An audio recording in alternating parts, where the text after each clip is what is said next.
asked you to dance, would you say yes? Hi, and welcome to the Stripology podcast. I'm your host, Wendy, experienced dancer, mindset and strategy coach, and founder of the Industry Academy. This industry completely transformed my life, and I've coached hundreds of women to do the same. Through my signature framework of sales, mindset, and confidence, I help dancers of all experience levels who are inspired to master their craft and maximize their income. In this podcast, I will share with you my personal journey and the skills I learned that helped me to lift my financial ceiling, cultivate confidence, and quadruple my income on a consistent basis. Thank you so much for being here. Let's get into it. If I asked you to dance. Hello, welcome back to another episode of the Stripology podcast. And today I have a beautiful friend of mine joining, Charlie. Charlie is now settled in the east coast of Australia, and we originally met at Brett's gym, but Yes. then we had a beautiful experience where we met again at a yoga and meditation retreat in Bali. It was for an entire month, and it was so beautiful. And yeah, it really opened my eyes to that world, because I actually didn't have much of an idea about anything in that world, but I knew that I wanted to strengthen my meditation practice, and the yoga was just an amazing thing that I learned about in the process. Charlie at that stage was in a really deep healing mission and about to embark on a journey around the world.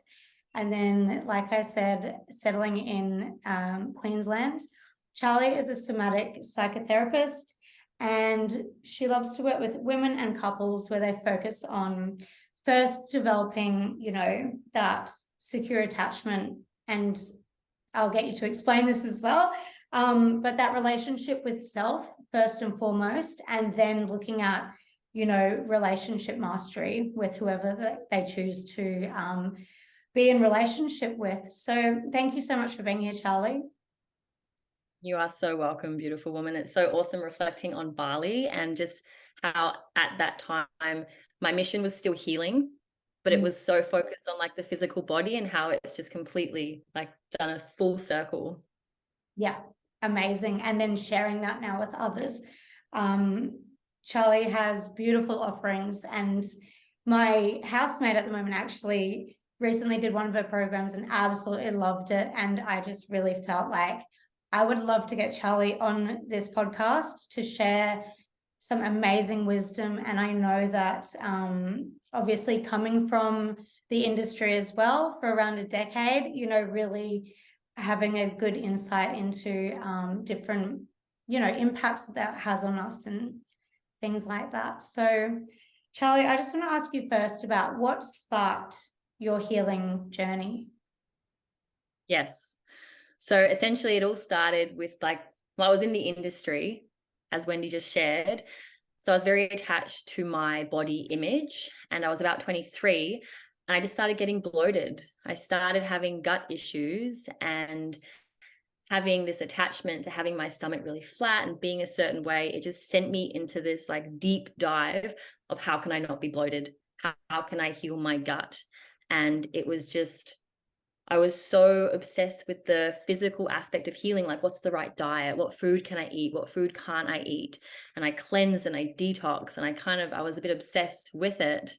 But that's what started it. And a lot of people at the time said to me, you need to do the emotional healing. And I was like, mate, it's the food that I eat. I know it's related to the food. And I just firstly, I didn't know what that meant, to do the emotional healing work, So changing your diet, it's quite straightforward. So I just didn't even look at that side of it for years. And that's when we were in Bali, Wendy, and I was still really focused on raw vegan and eating fruit and just cleansing my body. Yeah, absolutely. And then, obviously traveling around the world, and you had been studying psychology, I think, prior to when we met. And so I just finished my psychology and counseling degree, and like about halfway through it, I knew that I wanted to be a yoga teacher. That was kind of like my gateway drug away from being a party girl. Like suddenly I wanted to get up at 6 a.m. to practice yoga. So was still committed to seeing psychology and counseling through. But the minute it was done, I'd done my honors, I'd done my thesis, I got on a plane and went to Bali and did my yoga teacher training. And that was kind of the beginning as well of starting to look at my healing more holistically. Yeah, because then yoga really brings in that body-mind practice as well, not just looking at the physical, so opening those doors. You also, in that big change in your life, also stepped away from stripping as well. And recently on my socials, I shared, what do people want to hear on the podcast? And quite a few people said about stepping out of stripping, right? And then I shared, I personally don't feel ready because I feel like I'm still going through that process. And we were just talking before, even though it's been about a 5-year process, it is so intense and deep and difficult. But then once I sort of said that, I realized I don't need to be complete in order to share, right?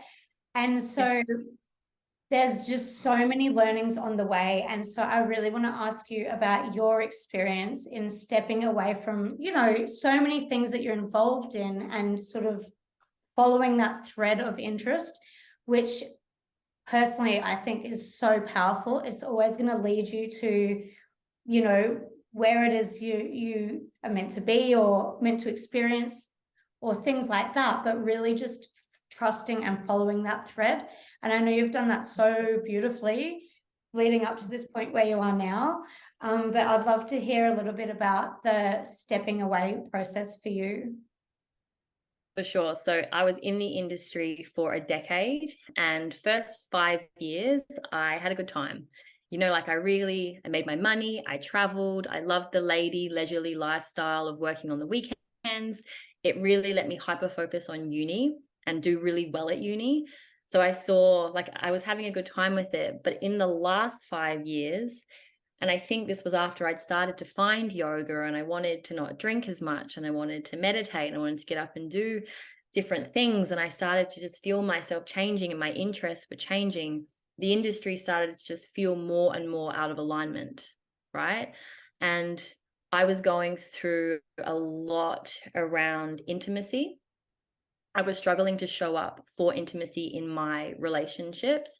I had a lot of numbness and just even pain during penetration. And I still just kept exposing my body on the weekend and I just wasn't making that connection. And so in that last 5 years, following my thread of self-development and relationship development, it got to the point where I felt so out of alignment with going to work, and I was doing mostly shows by the end. Mm-hmm. And it sounds really extreme, but I felt like every weekend I was raping my body, and then coming home to my partner and not being able to lean into intimacy. I knew that was the final thing that got me out of it. I wanted to come out of it for a couple of years, and I did for a little bit. The money would bring me back. Mm-hmm. But then when I really recognized that it was a block in my relationship and a block for my own pleasure and intimacy, that was the final thing.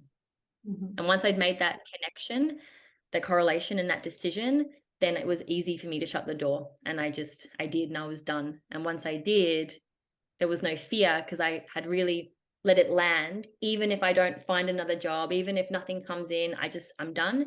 The world really opened up for me because I was suddenly in alignment with what I should be doing. Yeah. Yeah. And in that current.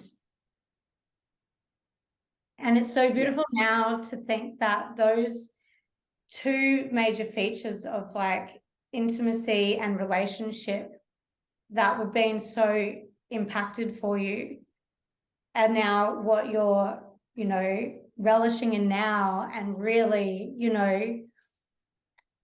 teaching others as well, about those two things, and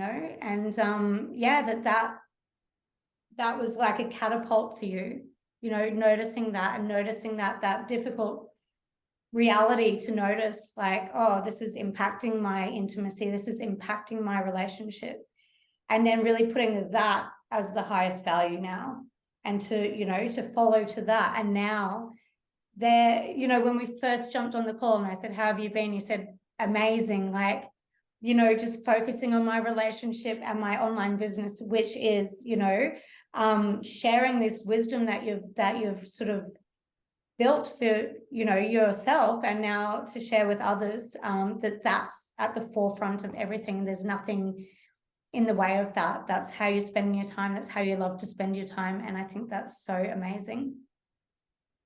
Same. And I think for many of us, like our pain becomes our purpose, you know, like when I share now with women and couples what's possible, it comes from such a place of deep embodiment because I've been on the other side, you know. Yeah. Like I've been where it's just like not it, and having sex out of obligation and pleasing to appease, and relationship feeling just like a battlefield.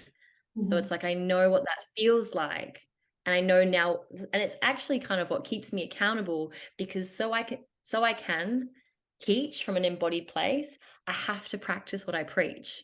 Yeah, So the exactly. fact that I share this with women and couples, that is part of what keeps me, like when Lindsay and I, as my partner, if we have a moment, I always have this question come into my head: who do I choose to be?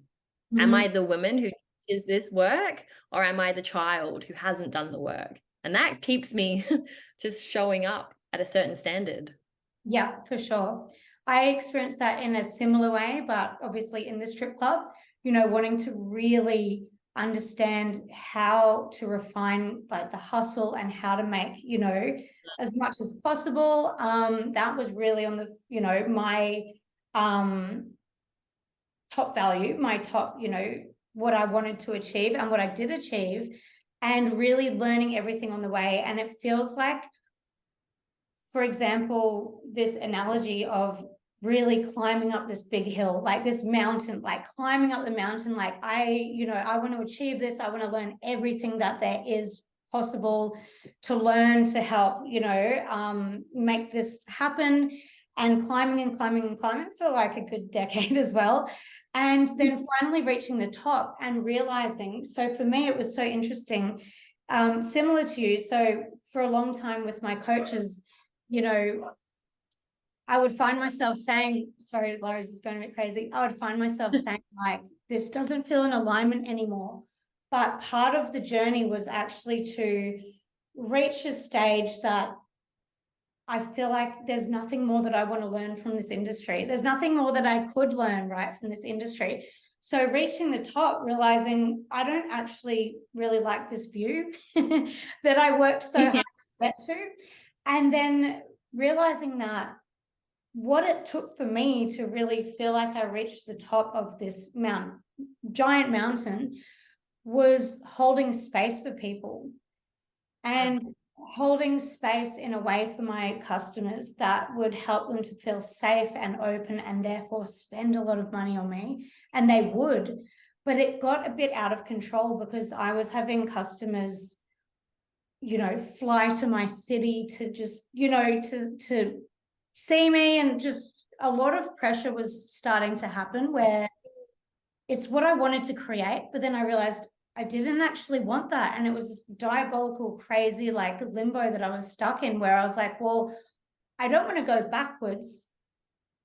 I must continue forward. And that looked like the descent down. And that was, and has been, really difficult. And then realizing, you know, my creative writing stopped a little bit. That's so cathartic for me, and healing, and realizing I was creating a story for myself around, like, no one wants to hear about this horrible descent, you know, or this like, but in actual fact, that's not true at all. It's also part of a process, you know, it's also part of finding out who we are and reaching certain peaks, and being okay with the descent, and being okay with having to climb again. And so, yeah, like you feeling out of alignment with, like, you know, what you were doing with your body, and how you know, it was impacting on relationships and things.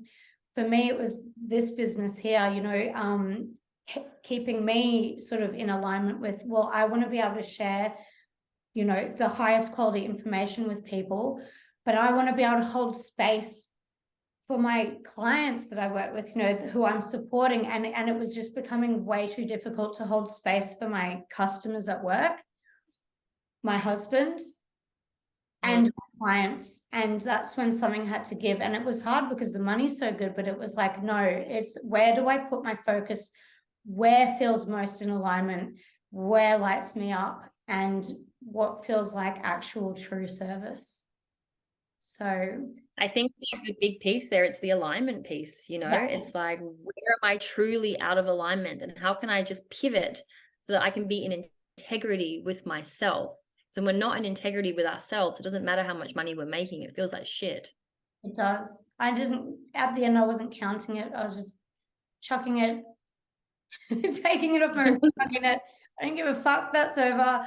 Yeah, we can really feel when it's in alignment or starting to get out of alignment. And it can be a really difficult process. But at the same time, like you said, a really beautiful doors opening into the unknown, which of course can be scary, but of course is so exciting at the same time. And like, it might sound woo, like quite woo, like, but I've seen it I have such concrete evidence for myself, and I've seen it for so many other people.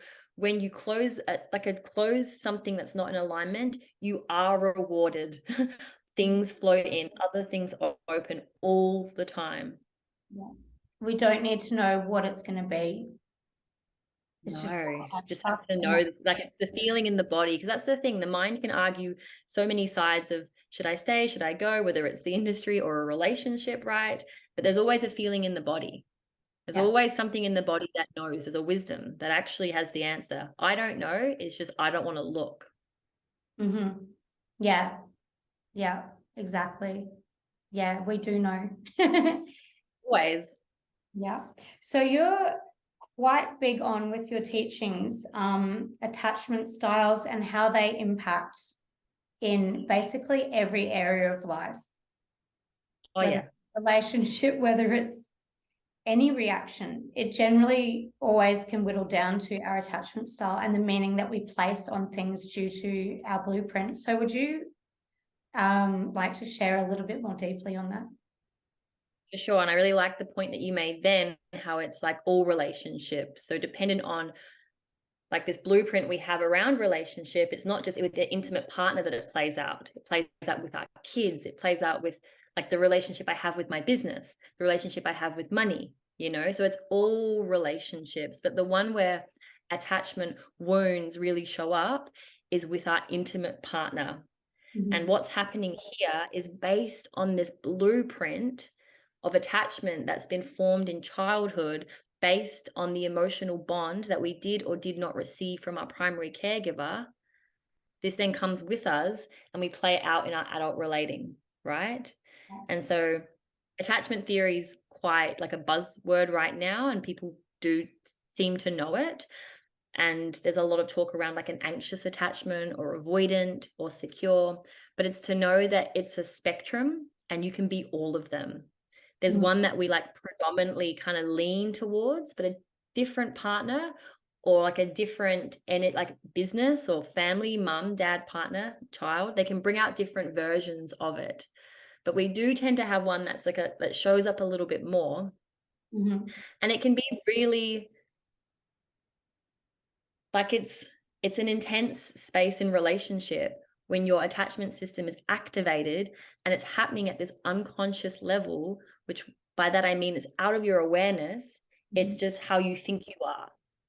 So you feel anxious, you feel insecure, and you're really caught up in the story of like, maybe it's jealousy or fear of abandonment, or I'm going to be left. Mm. And it feels really intense. Like mine is like having an anxious attachment. Mm-hmm. And that deep fear that I'm going to be abandoned. And that is based on my blueprint from childhood, having no father figure. Mm-hmm. So now as an adult, I'm projecting this need for unconditional love from a man because I didn't receive it in childhood. And that is so taxing on adult relationships. Yeah. So it's just the first part is having awareness around what's playing out for you in relationship. Do you feel more anxious? Do you feel quite solid and secure? Or do you feel a little smothered by intimacy and need to take space? Yeah. Yeah.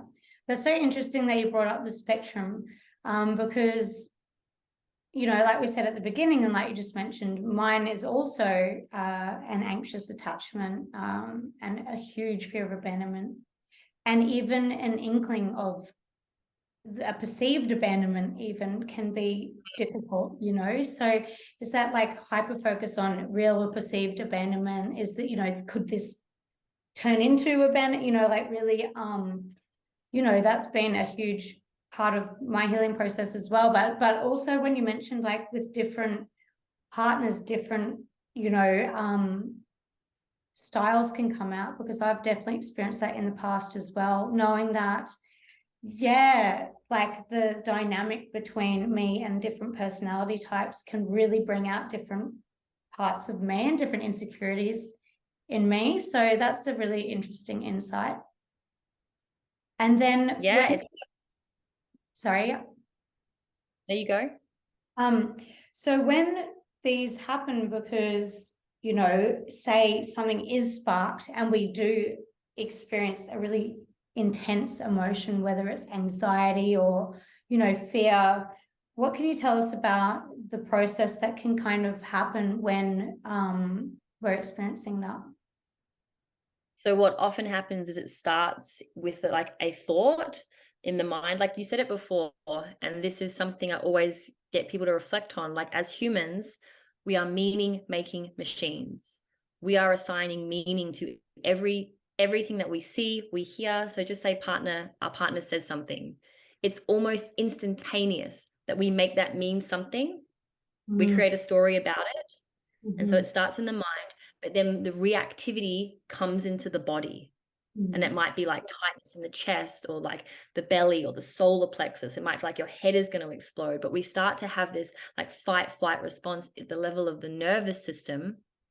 And then what we do, it's like our default mode as a human, is we shoot up into our head and we continue to create mental stories, and we perpetuate the suffering. We spiral. Yeah. The mind takes us on this spiral, and then we get more overwhelmed, we feel more reactive, and like in that, it's the past that is actually present in your system. Yeah. And it's the inability to actually self-regulate a feeling. The thing is, we don't want to be with feelings as humans. We'd rather be up in our head. We're conditioned to be up in our head, but this is the space that is creating the suffering, perpetuating.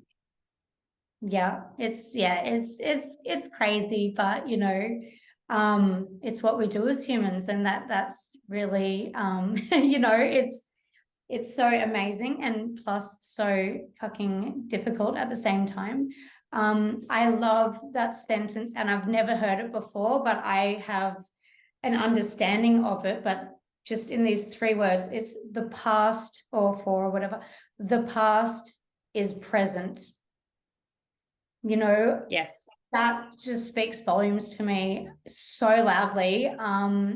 You know, really learning about the whole emotional flashbacks, and, you know, triggering can take us all the way back to that original source of pain.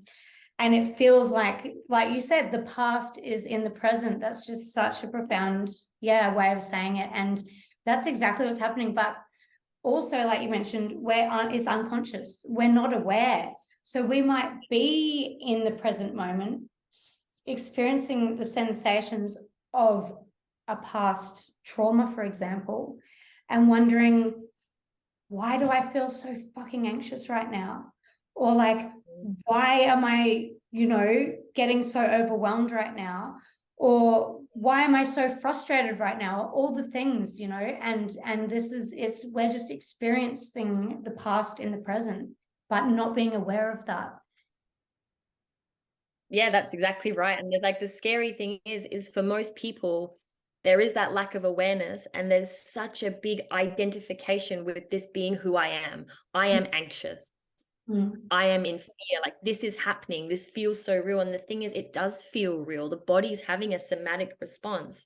So the first part of healing all of this stuff is that awareness piece around, okay, there's something happening in my body, and can I look at it a little bit more objectively? And that's the awareness is the first step. Yeah.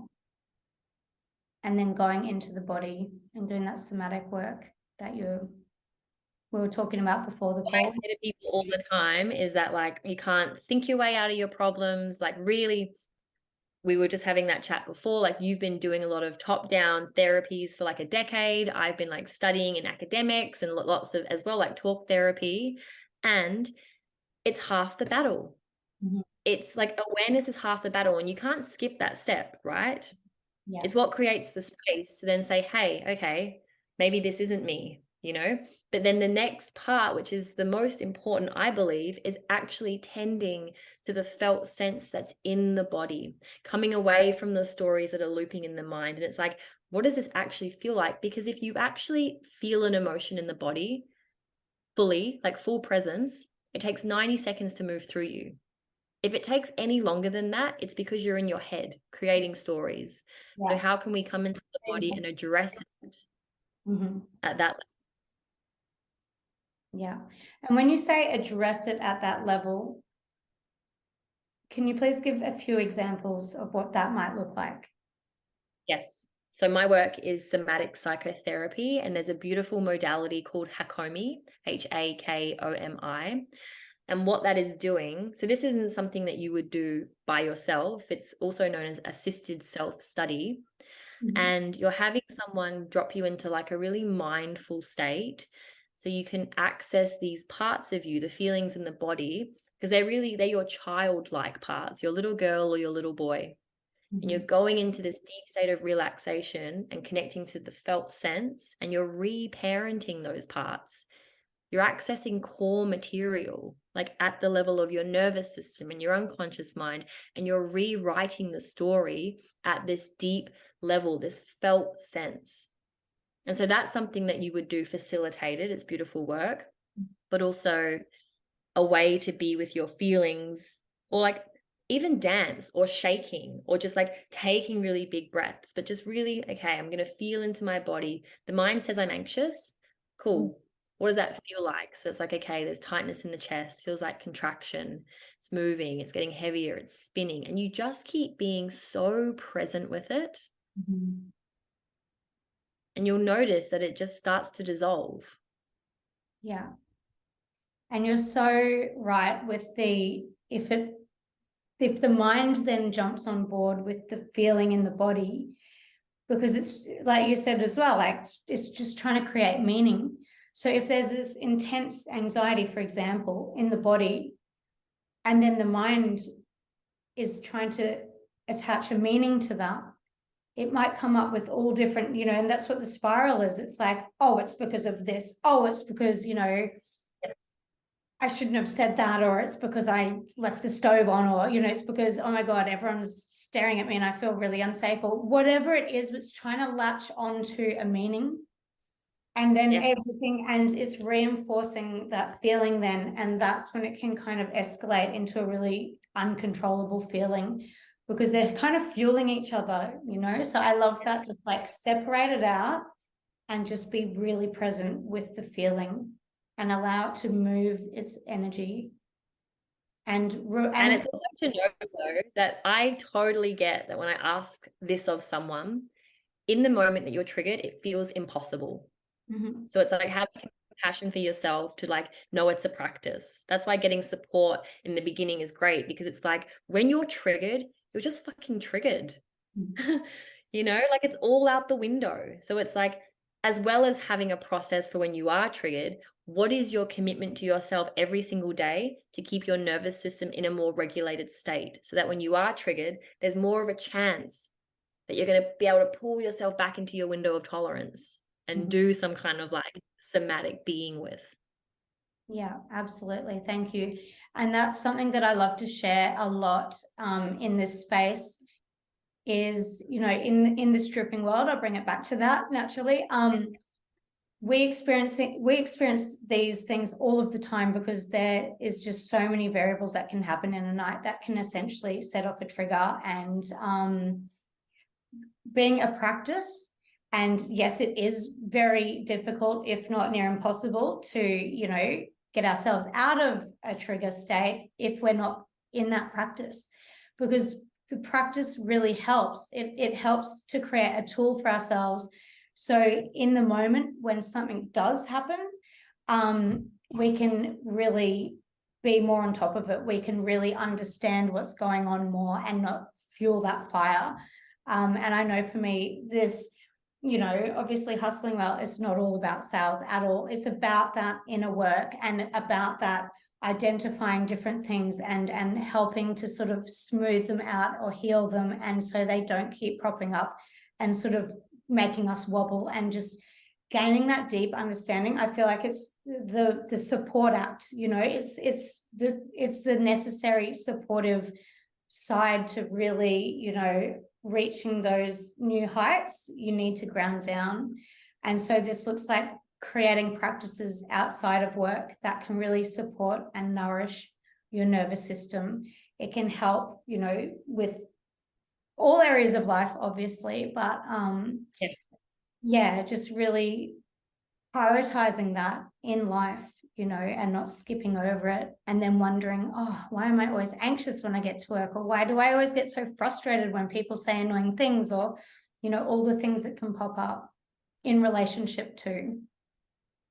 Yeah, I believe, like, anyone that I work with, we start with the nervous system. It's the first place we go. I'm like, it's the foundation. But I think it was really interesting what you said there. It's like sales, it's not all about sales, it's about inner work.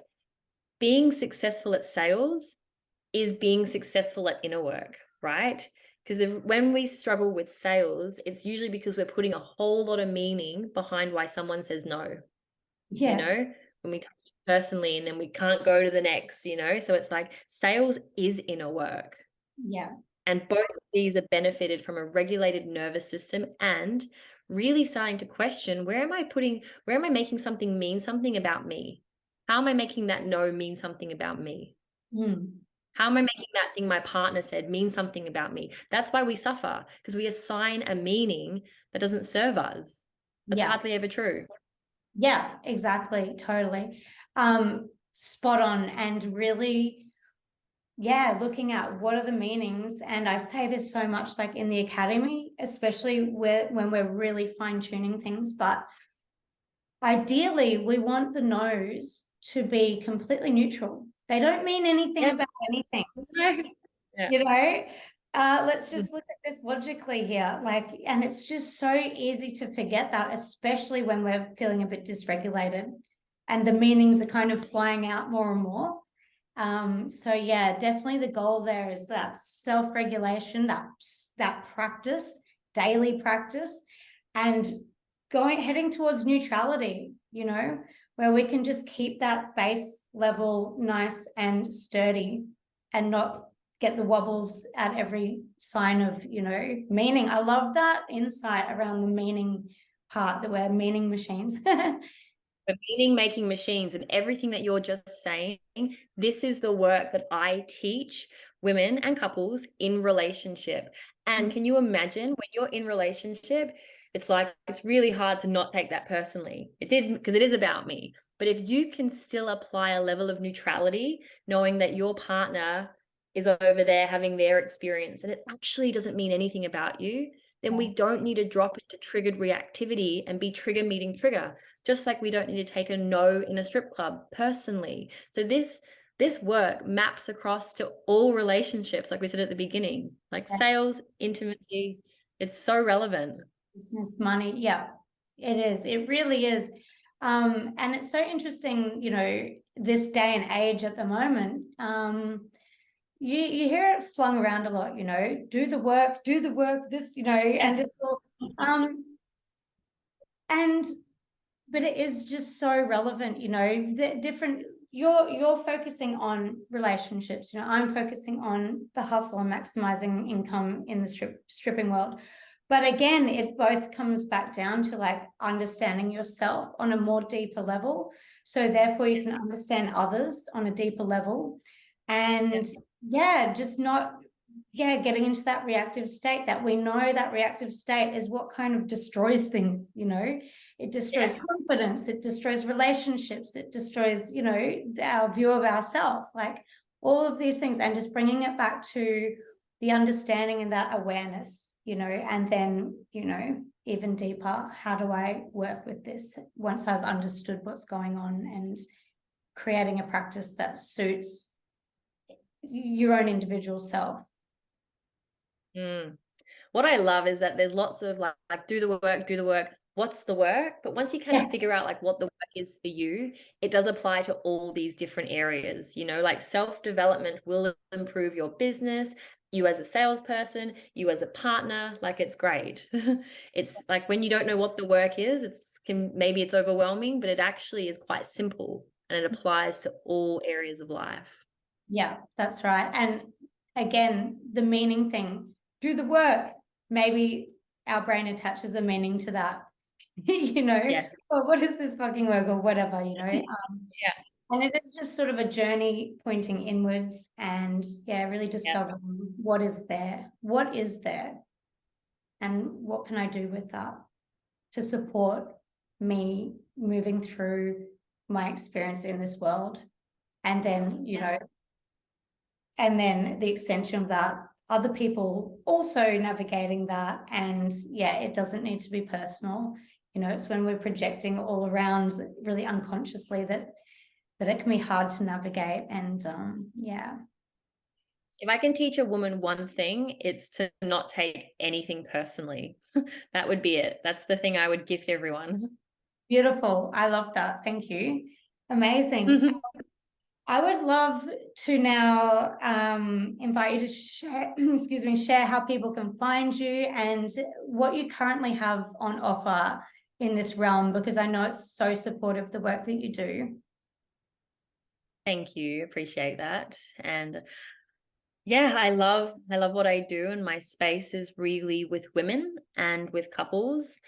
And I help them bring this level of awareness into the relationship space. So it's self and relationship mastery. It's how can you develop emotional intelligence so you can actually be with yourself? How can you self-regulate? It's the best gift you can give yourself and your partner, because you're no longer making them a caretaker. How can you utilize like your pleasure as your power and just be like a really sovereign woman? So like I do one-on-one mentorship with women, and I also do group programs, and I've actually got one starting at the end of this month, and that's the Embodied Woman Mentorship, and we deep dive into everything that I've just shared. And you can be single or in relationship, because the thing is, you're a relational creature by design, so it impacts all areas. And we're really like the hyper focus is how can we step a woman towards having that secure attachment so she can feel solid within herself. So relationship doesn't have to be a space where it's like, I'm anxious, I'm insecure, I'm jealous, I'm reactive, I'm projecting, or I'm avoidant, it's too much. We're just creating really like the sense of solidarity within her. And then the work I do with couples, it's super holistic, but again, it's bringing this more conscious level of like awareness around what plays out between the two, focusing on like epic communication and also highlighting like intimacy, authentic intimacy. Because I shouldn't just generalize, but for me as a woman, the intimacy space has been super disconnecting, dissatisfying, and just disheartening because I wasn't having sex or intimacy from a place of authenticity. So I know what that feels like to just it not be it. So with the work I do with couples, we shine a light on that as well. And I facilitate that with my partner, who's a psychotherapist and a men's coach. So you kind of it's very holistic in that you're held by the masculine and the feminine. I feel like it's really well-rounded. And so that's called Embodied Union. We have an Embodied Union Instagram. My Instagram is I'm Charlie S. Hanna, and that's probably the best way to find me. Beautiful. Thank you so much again. And quickly, I just want to say before we wrap up, these links will be in the notes. So if you would like to find Charlie and find out a bit more about what she does, and if you have interest in her program, then jump onto the link in the notes. And yes, enjoy your journeys. Charlie, thank you so much. It's always such a pleasure to see you. Yeah, it's been so awesome. I knew it would be a great chat. Yeah.